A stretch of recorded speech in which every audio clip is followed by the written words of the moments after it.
Németi Vas Katalin nyári mese. Csupa fény, ragyogás, gyönyörű kék ég, enyhetadó szellő és cirokató napsugár. Így köszönt minden reggel a nyár. Erdőmező lakói a nap első sugaraival felébredtek.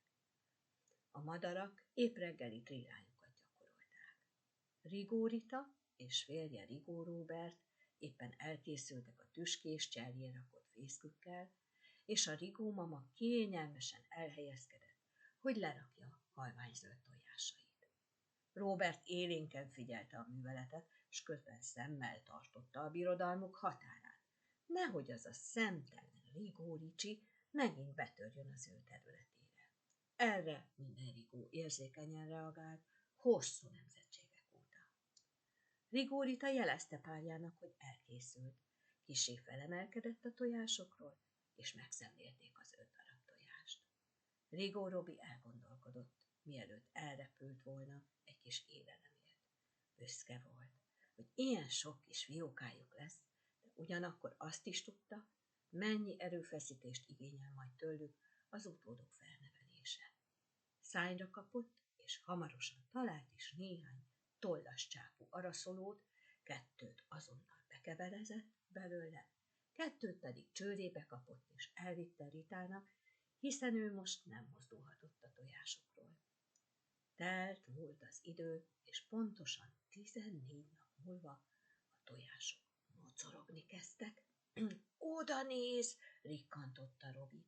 Pont a legkisebb tojás mozdult meg elsőnek, és bizony, éppen azon a tojáson keletkeztek az első repedések is. A 2 Rigó feszült figyelemmel szemlélte a tojáslakó erőfeszítéseit, és egyszer csak megjelent egy icipici lyuk az egyik repedés mentén. A kis lyuk egyre tágult, még nem előbukkant az első fióka. Éhes vagyok, csipogta rögtön Miráká. Az újdonsült apuka már várta ezt az igényt, mert azonnal a tátogó szájacskába dobott egy falatnyi hernyót. A kicsi hamar végzett vele, és már tátotta is a száját az újabb falatért. Közben a többi tojáson is sorba mutatkoztak a kikelés jelei. Előbb repedések, aztán lyukak, melyek tágultak, és végül előbukkantak sorba a fióka testvérei. Rita és Robi boldogan összemosolyogtak. Igazán szép kis családjuk lett a fészekben. A 2 szülő felváltva repült el élelemért, és ez így ment 2 hétig. Történt ám egyszer, hogy mindkét szülőnek dolga akadt, ugyanis Rigó Rita volt a soros az élelemszerzésben, viszont Robi megint meglátta Rigó Ricsit az egyik közeli fán. Mit tennie, oda kellett mennie, hogy elzavarja, és ez a néhány perc elég is volt, hogy megtörténjen a baj. Érdekes módon a legnagyobb tojásból kelt ki a legkisebb fióka, Rigó Reni.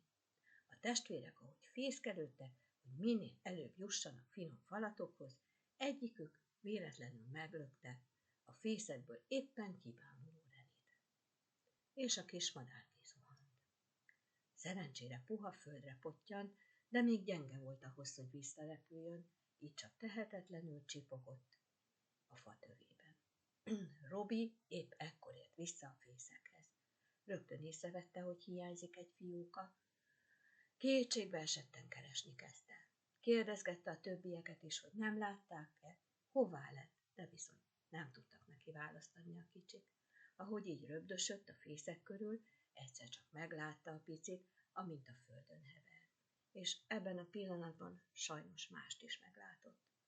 Karmos Kandor, a hírhedt kóbormacska éppen arra tartott. Szegény Robi teljesen kétségbe esett. Most mit csináljon? Hogyan védje meg a fiókáját? Ekkor ért vissza a fészekhez Rita. Robi gyorsan elmondta neki, mi a helyzet, és rábízta a többi kicsit, mert bizony Karmostól kitelt volna, hogy fölmászik a fészekhez, és bekeberezi szegény fiókákat. Robinak óriási ötlete támadt. Elrepült Karmos Kandor elé, egészen alacsonyan szállt, és közben iszonyatos hangokat adott ki. Pont olyanokat, amilyeneket a sebesült madár szokott. Karmos felkapta fejét, és megnyalta a szája szélét. Mondta, itt az ebédem. Robi egészen közel szállt hozzá, majd néhány méterre tőle leereszkedett a földre. Szaladt egy kicsit, közben húzta maga után a szárnyát, mintha tényleg sérült volna. A macska néhány ugrással ott termett, igaz, addigra Robi már újból a levegőbe emelkedett. Karmos olyan magasra ugrott, amilyenre csak tudott, de csak néhány tollat sikerült megszereznie. Robi ezzel a repülési móddal csalogatta maga után a macskát, minél messzebb a fészektől. Abba az irányba tartott, ahol a patak csörgedezett. Ott leszállt egy nagy kőre, pont a patak közepén. A macska köztudottan nem szereti a vizet, így volt ezzel Karmos is. Először csak szimatolta a köveket, hogyan tudna mégis a madár közelébe férkőzni, rátette mancsát egy kisebb kőre, de azt labilisnak bizonyult. Akkor hátrébb húzódott a pataktól, és nekifutásból próbálta elérni a nagy követ, amin Robi áldogált. Persze, mire odaugrott, Robi már a túlsó partról nézett vissza rá. A macska nagyot ugrott, de nem érte el a túlsó partot, beleesett a vízbe.